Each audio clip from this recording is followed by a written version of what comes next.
Et vraiment, je ne sais pas qu'est-ce que je dis, parce que quand j'ai vu deux journalistes français qui étaient en otage et que le français leur a accueilli comme ça, je suis en train de pleurer malgré tout que j'étais en Syrie, et un journaliste, enfin, deuxième année de l'école de journalisme, je voulais faire quelque chose de mon métier.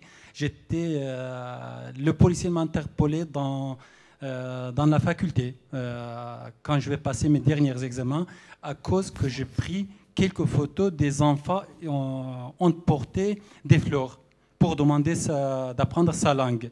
Donc voilà, c'est l'occasion que j'ai vu ceux de journalistes-là, que je l'ai dédié mon mémoire que je puis terminer en France, à Paris, depuis quelques mois. Vraiment, je suis très, très content et que je suis là avec vous, avec des journalistes que je l'aime bien et que je suis content que je suis là. Et, ils sont libérés depuis quelques ans.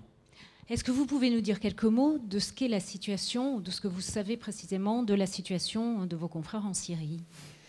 La situation en Syrie, avant la révolution, c'était pire. Et maintenant, c'est pire encore.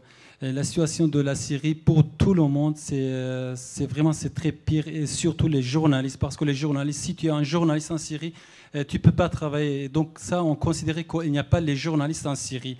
Il y a quelques papiers que soutient l'État ou le régime, et il n'y a pas les médias, il y a quelques propagandes, c'est pour le régime. Et les journalistes, vrais journalistes, vraiment, ils sont obligés de quitter la Syrie, ou soit ils vont vendre des tomates ou des pommes de terre sur quelques trucs, parce que tu ne peux pas travailler comme un journaliste.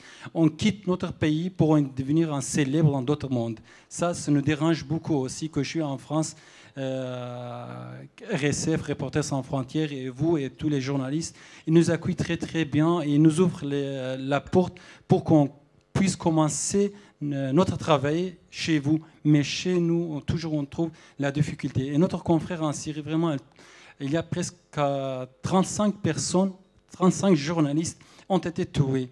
Et il y a des centaines de journalistes, des amateurs qu'on dit, les citoyens journalistes, ont été emprisonnés et ont été tués. Il y a des journalistes occidentaux aussi qui ont été tués en Syrie. La situation, c'est super compliqué. Et les Syriens, ils attendent votre soutien.